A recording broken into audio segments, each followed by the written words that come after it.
Liu ইকিয়ান নামে এক প্রাক্তন ট্যাক্সি চালক ১,৩৬০ কোটি টাকা দিয়ে নগ্নিকার পেইন্টিং কিনেছেন। ৫১ বছর বয়সী লিউ একসময় বেইজিং এর রাজপথে ট্যাক্সি চালাতেন।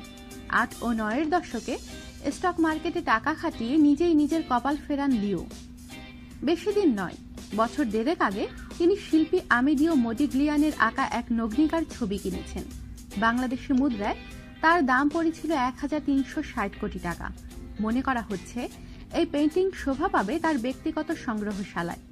এই মুহূর্তে $১.৩৮ বিলিয়ন সম্পত্তির মালিক লিউ চীনের ২৩৯তম ধনী ব্যক্তি।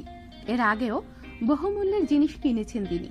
এসবই তিনি কেনেন আমেরিকান এক্সপ্রেস ক্রেডিট কার্ডের মাধ্যমে, যা নাকি তাকে পরিবর্তন এনে দেয় অগণিত রিওয়ার্ড পয়েন্ট। যে হাতে ট্যাক্সির স্টিয়ারিং সামলাতেন, সেই হাতে এখন টাকা গোনেন তিনি। আমাদের সাথেই থাকুন, সাবস্ক্রাইব করুন।